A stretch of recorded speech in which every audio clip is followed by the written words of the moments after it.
இனி விரிவான செய்திகள். ஷசன் கழிவுநீர் குழாய் சம்பந்தமான தேசிய பசுமை தீர்ப்பாயத்தின் உத்தரவை செயல்படுத்த வேண்டியும் உத்தரவை டீல் பேசும் கட்ட பஞ்சாயத்து நபர்கள் மீது நடவடிக்கை எடுக்க வேண்டியும் புதுச்சேரி மாவட்ட ஆட்சியரிடம் காலாப்பட்டு சுனாமி குடியிருப்பு மக்கள் நல சங்க நிர்வாகிகள் நேரில் புகார் அளித்தனர். புதுச்சேரி காலாப்பட்டு சுனாமி குடியிருப்பு மக்கள் நல சங்கத்தின் தலைவர் குமார், துணைத் தலைவர் ஆனந்தன், பொருளாளர் சேகர், இணை செயலாளர் பிரகாஷ் மற்றும் நிர்வாகிகள் இன்று புதுச்சேரி மாவட்ட ஆட்சியர் குலோத்துங்கனை நேரில் சந்தித்து புகார் மனு அளித்தனர். அந்த மனுவில் காலாப்பட்டு மாத்தூர் சாலையில் உள்ள காசன் சொலாரா ஆக்டிவ் பார்மா சயின்ஸ் என்ற தனியார் மருந்து தொழிற்சாலையில் கடலில் துண்டித்து விடப்பட்ட கழிவுநீர் குழாய் மீனவர்களின் வலைகளில் சிக்கி வலைகளை சேதப்படுத்தி உள்ளது. வலை இழந்த மீனவர்கள் கம்பெனி நிர்வாகத்திடம் இழப்பீடு கேட்டும் வழங்காததால் சங்கம் சார்பில் 2022 தேசிய மனித உரிமை ஆணையத்தில் வழக்கு தொடர்ந்து வழக்கின் காரணமாக தேசிய மனித உரிமை ஆணையம் ஆகஸ்ட் 22ஆம் தேதியன்று வழங்கப்பட்ட வழக்கின் தீர்ப்பில் கடலில் உள்ள கழிவுநீர் குழாய்களை 8 வாரத்தில் வெளியே எடுக்க மாவட்ட நீதிபதிக்கு உத்தரவு பிறப்பித்தது. இந்த உத்தரவின் மீது நடவடிக்கை எடுக்க மாவட்ட நீதிபதியும் அப்பொழுதைய மாவட்ட ஆட்சியருமான வல்லவன் கடந்த 25/4/2023 புதுச்சேரி சுற்றுச்சூழல் துறையின் உறுப்பினர் செயலருக்கு உத்தரவிட்டிருந்தார். அந்த உத்தரவின்படி புதுச்சேரி மாசு கட்டுப்பாட்டு குழுமம் எந்த நடவடிக்கையும் எடுக்காமல் கம்பெனி நிர்வாகம் மீனவ கிராம பஞ்சாயத்து அமைப்பிடம் 5 லட்சம் ரூபாய் கொடுத்து வாங்கிய டைப்லைனை புதைத்துவிட்டு எடுக்க தேவையில்லை என்ற கடிதத்தை சமர்ப்பித்து அமைதியாக இருந்தது. அதன் பின்பு மக்கள் நல சங்கம் சார்பில் சென்னை தென்மண்டல தேசிய பசுமை தீர்ப்பாயத்தில் வழக்கு தொடர்ந்த தீர்ப்பில் 3 மாதத்தில் கடலில் உள்ள கழிவுநீர் குழாய்களை வெளியே எடுக்கவும் வலை இழந்த மீனவர்களுக்கு 10 லட்சம் ரூபாய் இழப்பீடு வழங்கவும் 7/4/2025க்கு முன்பாக எடுத்த நடவடிக்கைகளை பட்டியலிடவும் உத்தரவிட்டது. ஆனால் உத்தரவுப்படி இன்று வரை எந்த நடவடிக்கையும் எடுக்கப்படவில்லை. வலை இழந்த மீனவர்கள் இழப்பீடு கேட்டு புதுச்சேரி சுற்றுச்சூழல் துறைக்கு தீர்மான கடிதம் அளித்துள்ளனர். பின்பும் வழக்கம் போல் புதுச்சேரி சுற்றுச்சூழல் துறையின் அதிகாரிகள் கம்பெனி ஆதாயத்திற்காக எந்த நடவடிக்கையும் எடுக்காமல் அமைதியாக உள்ளனர். இதனை பயன்படுத்தி காலாப்பட்டில் சிலர் கட்ட பஞ்சாயத்து செய்து கொண்டு கிராம பஞ்சாயத்து என்ற பெயரிலும் மக்கள் நல சங்கம் என்ற போலி பெயரிலும் குழாய்களை வெளியே எடுக்காமல் இருக்க கம்பெனி நிர்வாகத்திடம் 50 லட்சம் ரூபாய் கேட்டு டீல் பேசுவதாக உள்ளூர் வாட்ஸ்அப் குழுவில் செய்தி வெளியாகியுள்ளது. இதனால் சட்டம் ஒழுங்கு பிரச்சனை ஏற்படும் நிலை உருவாகியுள்ளது. எனவே மாவட்ட ஆட்சியர் உடனடியாக தேசிய பசுமை தீர்ப்பாயத்தின் உத்தரவுப்படி கடலில் உள்ள குழாய்களை வெளியே எடுக்கவும் வலையிழந்த மீனவர்களுக்கு உரிய இழப்பீடு வழங்கவும் தீர்ப்பாயத்தின் உத்தரவை டீல் பேசும் போலி நபர்களை கண்டறிந்து அவர்கள் மீது சட்டப்படியான நடவடிக்கை எடுக்க வேண்டும் என வலியுறுத்தினர். இதை கேட்ட மாவட்ட ஆட்சியர் உடனடியாக சம்பந்தப்பட்ட துறைக்கு உத்தரவிடுவதாக உறுதியளித்தார். இதே போன்று புகார் கடிதங்கள் புதுச்சேரி சுற்றுச்சூழல் துறை உறுப்பினர் செயலருக்கும் மீன்வளத்துறை இயக்குநருக்கும் தலைமை செயலருக்கும் வழங்கப்பட்டுள்ளது. நெல்லை மாவட்டத்தில் ஆணவ படுகொலை செய்யப்பட்ட வாலிபரின் கொலை வழக்கில் உண்மையான குற்றவாளியை கைது செய்ய வேண்டும், தமிழகத்தில் ஆணவ படுகொலையை தடுத்திட வேண்டும் உள்ளிட்ட கோரிக்கைகளை வலியுறுத்தியும் தமிழக அரசை கண்டித்த புதுவை சட்டக்கல்லூரி மாணவர்கள் கண்டன ஆர்ப்பாட்டத்தில் ஈடுபட்டனர். தூத்துக்குடி மாவட்டம் ஆறுமுகமங்கலம் பகுதியை சேர்ந்தவர் கவின். ஐடி ஊழியரான இவர் கடந்த ஜூலை 27ஆம் தேதி திருநெல்வேலி பகுதியில் தனது காதலியின் சகோதரரால் ஆணவ படுகொலை செய்யப்பட்டார். இந்த விவகாரம் தமிழகம் முழுவதும் அதிர்வலைகளை ஏற்படுத்தியது.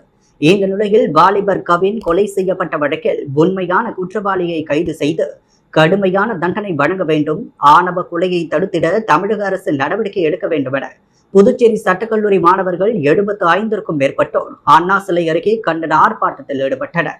அப்பொழுது கையில் பதாகைகளை ஏந்தி தமிழக அரசுக்கு எதிராக ஆர்ப்பாட்டத்தில் ஈடுபட்ட மாணவர்கள் கண்டன கோஷங்களை எழுப்பினர். ராஜ்பவன் தொகுதி வைத்திக்குப்பம் அருள்மிகு பச்சை வாழியம்மன் ஆலயத்தில் ஆடி திருத்தேர் விழாவை முன்னிட்டு பக்த கோடிகளுக்கு பாஜக தலைவர் வி.பி. ராமலிங்கம் தனது சொந்த செலவில் அன்னதானம் வழங்கினார். புதுச்சேரி ராஜ்பவன் தொகுதி வைத்திக்குப்பம் அருள்மிகு பச்சை வாழியம்மன் ஆலயத்தின் ஆடி திருத்தேர் விழாவை முன்னிட்டு பக்த கோடிகள் மற்றும் ஊர் பொதுமக்களுக்கு பாஜக மாநில தலைவர் வி.பி. ராமலிங்கம் தனது சொந்த செலவில் 1500 பேருக்கு வாழை இலை போட்டு வடை பாயாசத்துடன் அன்னதானம் வழங்கினார். இந்த நிகழ்ச்சிக்கு ராஜ்பவன் தொகுதி பாஜக ஒருங்கிணைப்பாளர் நாகராஜன் முன்னிலை வகித்தார். மேலும் இந்த நிகழ்ச்சிகள் மாநில நிர்வாகிகள் லட்சுமி நாராயணன், தமிழ் மாறன், சாய் சுதாகர், ராயல் ஸ்ரீனிவாசன் மற்றும் செல்வகுமார், ராஜ்பவன் தொகுதியை சேர்ந்த ஜெயமூர்த்தி, ரவி, அருண்குமார், பாலா, பிரகாஷ், செல்வம், வீரமணி, முருகன், பாலமுருகன், மாலதி, பாக்கியா, வள்ளி, உமா மகேஸ்வரி, வீரம்மா, மகேஸ்வரி உள்ளிட்ட நிர்வாகிகள் கலந்து கொண்டனர். தமிழ் உரிமை இயக்கம் சார்பில் தமிழை கட்டாய பாடமாக வலியுறுத்தி சட்டமன்ற உறுப்பினர் சிவா தலைமையில் தொடர் முழக்க போராட்டம் நடைபெற்றது. புதுவையில் இன்று தமிழ் உரிமை இயக்கம் சார்பில் புதுவை சட்டசபை அருகே தொடர் முழக்க போராட்டம் நடைபெற்றது. போராட்டத்திற்கு தமிழ் உரிமை இயக்க தலைவர் பாவானன் தலைமை வகித்தார். பொருளாளர் சுகுமாரன் வரவேற்றார். அமைப்பு செயலாளர் தீனா விளக்க உரையாற்றினார். பொதுச் செயலாளர் மங்கையர் செல்வம் நோக்க உரையாற்ற நிர்வாகிகள் வீரமணி, வீரமோகன், மல்லிகா, சங்கரன் ஆகியோர் முன்னிலை வகித்தனர். தமிழ் வல்லன், இளங்கோ, முத்துக்கண்ணு துவக்க உரையாற்றினார்.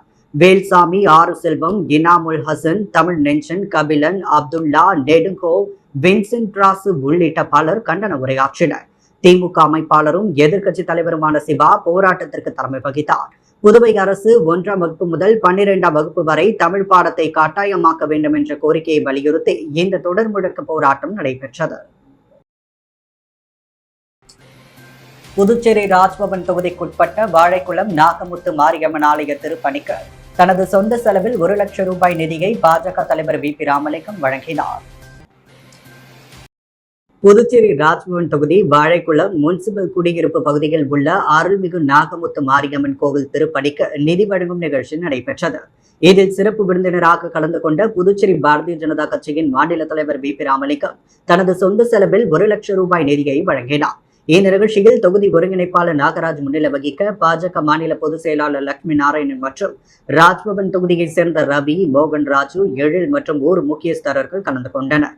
மேலும் பாஜக நிர்வாகிகள் தமிழ்மாறன், சாய் சுதாகர், ஸ்ரீனிவாச பெருமாள் மற்றும் பிரகாஷ் செல்வம், வீரமணி, சந்தோஷ், ரெமோ, ஆகாஷ், பாலமுருகன் உள்ளிட்ட பாஜக நிர்வாகிகள், மகளிரணி நிர்வாகிகள், இளைஞரணி நிர்வாகிகள் உள்ளிட்ட அனைத்து பிரிவு நிர்வாகிகளும் திரளாக கலந்து கொண்டனர். உப்பளம் தொகுதியில் சட்டமன்ற உறுப்பினர் அனிபால் கன்னடியின் கோரிக்கையை ஏற்று புதிய டிரான்ஸ்பார்மர்கள் அமைக்கப்படும் என்று மின்துறை உறுதியளித்துள்ளது. உப்பளம் சட்டமன்ற தொகுதிக்குட்பட்ட வானரப்பேட்டை, நேதாஜி நகர், முருகசாமி தோப்பு, தமிழ்தாய் நகர், உடையார் தோட்டம் உள்ளிட்ட பகுதிகளில் அதை சார்ந்த சுற்றியுள்ள பகுதிகளில் கடந்த சில மாதங்களாக தொடர்ச்சியாக மின்னழுத்த குறைபாடு, அடிக்கடி மின் நிறைவு குறைவு போன்ற பிரச்சனைகள் பொதுமக்களை பெரிதும் அவதிப்படுத்தி வந்த நிலைகள். இப்பிரச்சனைகளுக்கு நிரந்தர தீர்வு காணும் வகையில் சட்டமன்ற உறுப்பினர் அனிபால் கன்னடி தொடர்ந்து மின்துறை மற்றும் ஸ்மார்ட் சிட்டி அதிகாரிகளை சந்தித்து நடவடிக்கை எடுக்க வலியுறுத்தி வந்தார். தொடர்ந்து இன்று நடைபெற்ற சிறப்பு ஆலோசனை கூட்டத்தில் ஸ்மார்ட் சிட்டி தலைமை மின் அதிகாரி முரளி, மின்துறை செயற்பொறியாளர், ஸ்மார்ட் சிட்டி மின் அதிகாரி சுப்பராயன், உதவி செயற்பொறியாளர் முருகானந்தம், இளநிலை பொறியாளர் சுரேஷ் ஆகியோர் கலந்து கொண்டனர். இந்த சந்திப்பில் சட்டமன்ற உறுப்பினர் பல பகுதிகளில் டிரான்ஸ்பார்மர்கள் வைக்க தேவையான கட்டமைப்புகள் தயார் நிலையில் இருந்தும் இன்னும் டிரான்ஸ்பார்மர்கள் பொருத்தப்படாத நிலை குறித்து அதிகாரிகளின் கவனத்திற்கு கொண்டு சென்றார். புதிய டிரான்ஸ்பார்மர்கள் விரைவில் அமைக்கப்படும் என மின்துறை உயரதிகாரிகள் உறுதியளித்தனர்.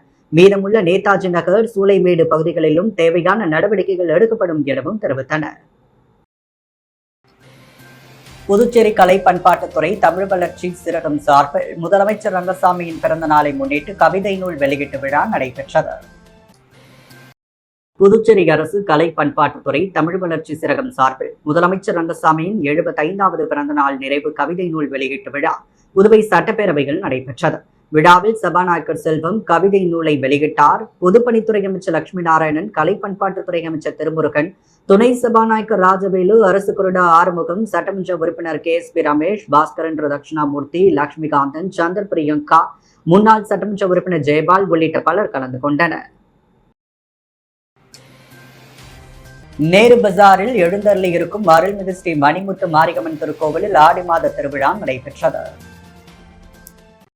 புதுச்சேரி உருளைன்பேட்டை தொகுதிக்குட்பட்ட சின்ன சுப்ராய பிள்ளை வீதி நேரு பஜாரில் எழுந்தருளி இருக்கும் அருள்மிகு ஸ்ரீ மணிமுத்து மாரியம்மன் திருக்கோவிலின் ஆடி மாத திருவிழா 3ஆம் வெள்ளிக்கிழமையை முன்னிட்டு அம்மனுக்கு அபிஷேகம் மற்றும் திருக்கரகம் புறப்பட்டு ஊர்வலம் வந்து மீண்டும் திருக்கோவிலை அடைந்து மகா தீபாரதனை காண்பிக்கப்பட்டது.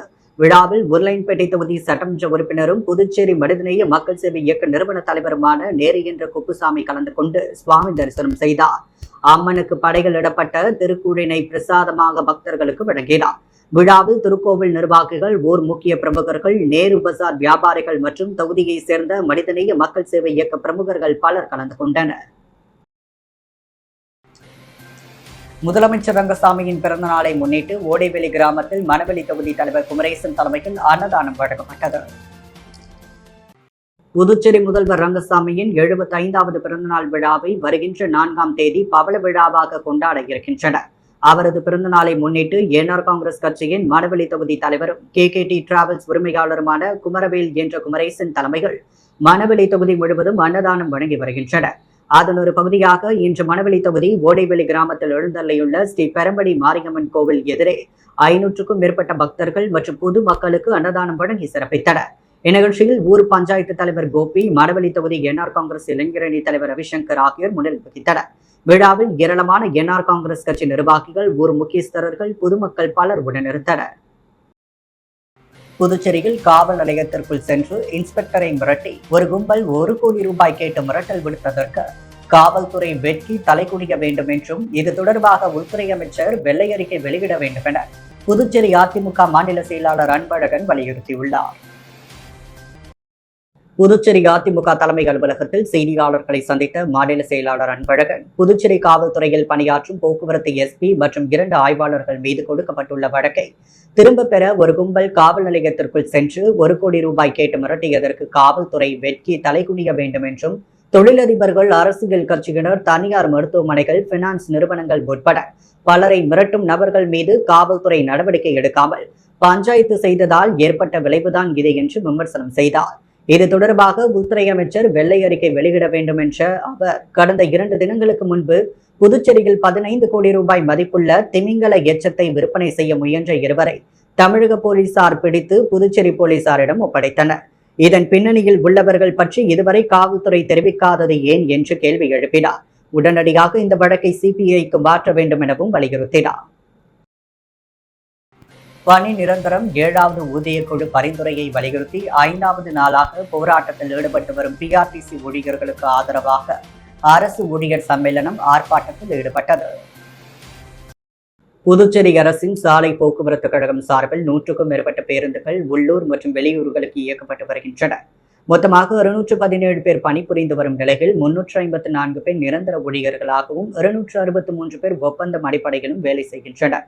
கடந்த 15 ஆண்டுகளுக்கு மேலாக பணியாற்றி வரும் ஒப்பந்த ஓட்டுநர் மற்றும் நடத்துனர்கள் தங்களை பணி நிரந்தரம் செய்ய கோரியும், நிரந்தர ஊழியர்களுக்கு 7வது ஊதியக்குழுவின் பரிந்துரையை அமல்படுத்த வலியுறுத்தியும் கடந்த 28ஆம் தேதி முதல் தொடர் வேலை நிறுத்த போராட்டத்தில் ஈடுபட்டு வருகின்றனர்.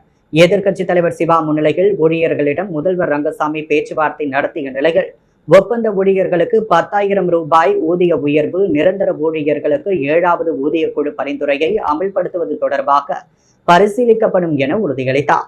பணி நிரந்தரம் செய்யும் வரை வேலை நிறுத்த போராட்டத்தை தொடர்வது என முடிவு செய்தனர். இதனால் பேச்சுவார்த்தை தோல்வியில் முடிவடைந்தது. 5வது நாளாக PRTC ஊழியர்களின் போராட்டம் தொடர்ந்தது. இவர்களின் போராட்டத்திற்கு ஆதரவாக அரசு ஊழியர் சம்மேளனம் சார்பில் PRTC பணிமனை முன்பு ஆர்ப்பாட்டம் நடைபெற்றது. சம்மேளன நிர்வாகிகள் ராதாகிருஷ்ணன், முனுசாமி, பிரேமதாசன், ரவிச்சந்திரன், கிறிஸ்டோபர், நிரந்தர செய்தி தொடர்பாளர் கலைமாமணி டாக்டர் நமச்சிவாயம் மற்றும் PRTC ஊழியர்கள் கலந்து கொண்டனர். புதுச்சேரி பெருமாள் கோவில் வீதியில் உள்ள ஸ்ரீதேவி ஏழை மாரியம்மன் திருக்கோவிலில் ஆடி மகோற்சவ விழாவை முன்னிட்டு திருத்தேர் உற்சவம் நடைபெற்றது. புதுச்சேரி பெருமாள் கோவில் வீதியில் உள்ள அருள்மிகு ஸ்ரீதேவி ஏழை மாரியம்மன் திருக்கோவில் ஆடி மகோற்சவ விழா கடந்த 28ஆம் தேதி திங்கட்கிழமை காப்பு கட்டுதலுடன் துவங்கியது. தொடர்ந்து சுவாமிக்கு சிறப்பு அபிஷேகம் செய்யப்பட்டு ஒவ்வொரு நாளும் சுவாமி வீதி விழா நடைபெற்று வந்த நிலையில் இன்று ஆடி மகோற்சவ திருவிழாவை முன்னிட்டு திருத்தேர் உற்சவம் நடைபெற்றது. இதில் ஏராளமான பக்தர்கள் கலந்து கொண்டு சுவாமியை வழிபட்டனர். பின்னர் நடைபெற்ற அன்னதான விழாவில் பொதுப்பணித்துறை அமைச்சர் லட்சுமி நாராயணன் கலந்து கொண்டு அன்னதான விழாவை துவக்கி வைத்தார். இந்நிகழ்ச்சிக்கான ஏற்பாடுகளை ஆலய அறங்காவலர் குழு நிர்வாகிகள் சிறப்பாக செய்திருந்தனர். புதுச்சேரி முத்தியால்பேட்டை தொகுதி சோலைநகர் வடக்கு பகுதி ஸ்ரீ பொன்னியம்மன் மற்றும் ஸ்ரீ செங்கோழநீர் அம்மன் திருக்கோவிலில் ஆடி மாத பிரம்மோற்சவ விழாவில் திமுக தலைமை பொதுக்குழு உறுப்பினர் பிரபாகரன் கலந்து கொண்டு சுவாமியை வழிபட்டார். புதுச்சேரி முத்தியால்பேட்டை தொகுதி சோலைநகர் வடக்கு பகுதி ஸ்ரீ பொன்னியம்மன் மற்றும் ஸ்ரீ செங்கோழநீர் அம்மன் திருக்கோவில் ஆடி மாத பிரம்மோற்சவ விழாவில் சிறப்பு அழைப்பாளராக திமுக தலைமை பொதுக்குழு உறுப்பினர் பிரபாகரன் கலந்து கொண்டு சுவாமி தரிசனம் செய்து கோவிலுக்கு நன்கொடையும் வழங்கினார். இந்த நிகழ்ச்சியில் ஊர் பஞ்சாயத்தார் மற்றும் பொதுமக்கள் கலந்து கொண்டனர். முன்னதாக அவருக்கு பொன்னாடை போற்றி மாலை அணிவித்து சிறப்பான முறையில் ஆலய நிர்வாகம் சார்பில் வரவேற்பு அளிக்கப்பட்டது. தந்தை கண்டித்ததால் வீட்டை விட்டு வெளியேறிய மாணவனை 2 மணி நேரத்தில் புதுச்சேரி சைபர் கிரைம் போலீசார் கண்டுபிடித்து பெற்றோரிடம் ஒப்படைத்தனர். புதுச்சேரி ஜிப்மர் வளாகத்தில் குடியிருக்கும் அதிகாரி தன் 12ஆம் வகுப்பு படிக்கும் மகனை ஏதோ ஒரு காரணத்திற்காக நேற்று காலை கண்டித்தார். இதனால் கோபமடைந்த சிறுவன், நான் எங்கேயாவது சென்று எப்படியாவது இருந்து கொள்கிறேன் என்று தெரிவித்துவிட்டு வீட்டிலிருந்து வெளியேறினார். பள்ளிக்கு செல்ல வேண்டிய மகனை 2 மணி நேரமாக காணாததால் பதறிய தந்தை உடனடியாக இணையவழி காவல் நிலையத்தை தொடர்பு கொண்டு புகார் அளித்து மகன் வெளியே செல்லும் பொழுது தன்னுடைய செல்போனையும் உடனெடுத்து சென்றதாக தெரிவித்தார். இதையடுத்து உதவி ஆய்வாளர் ராதாகிருஷ்ணன், காவல் வைத்தியநாதன் இருவரும் உயரதிகாரிகளுக்கு தகவலை தெரிவித்து அவர்களின் உத்தரவின் பேரில் மாணவனுடைய செல்போன் லொகேஷன் கண்டுபிடித்து உடனடியாக அந்த இடம் சென்று சிறுவனை தேடினர். சுமார் 2 மணி நேரத்திற்குள் அச்சிறுவனை கண்டுபிடித்து காவல் நிலையம் அழைத்து வந்தனர். காவல் ஆய்வாளர் தியாகராஜன் சிறுவனுக்கு சில அறிவுரைகளை சொல்லி பெற்றோருடன் சிறுவனை அனுப்பி வைத்தார். புகார் வந்தவுடன் துரிதமாக செயல்பட்டு சிறுவனை மீட்ட உதவி ஆய்வாளர் ராதாகிருஷ்ணன் மற்றும் காவலர் வைத்தியநாதன் ஆகியோருக்கு ஆய்வாளர்கள் தியாகராஜன் மற்றும் கீர்த்தி ஆகியோர் சால்வை அணிவித்து பாராட்டு தெரிவித்தனர். புதுச்சேரி கோவிந்தசாலை முடக்குமுத்து மாரியம்மன் ஆடி மாத பிரம்மோற்சவ தேரோட்டத்தை சட்டமன்ற உறுப்பினர் நேரு துவக்கி வைத்தார்.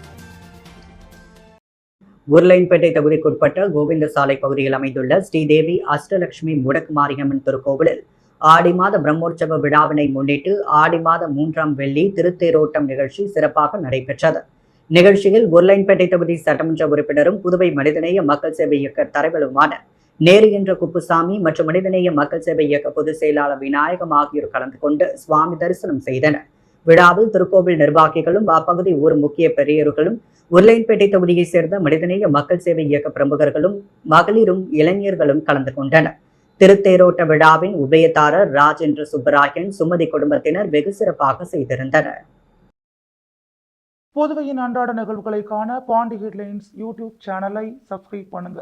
தொடர்ந்து எங்களுடன் இணைந்திருக்க பக்கத்தில் உள்ள பெல் பட்டனை பிரஸ் பண்ணுங்க. லைக் பண்ணுங்க, ஷேர் பண்ணுங்க. என்றும் உங்களுடன் பாண்டி ஹெட்லைன்ஸ்.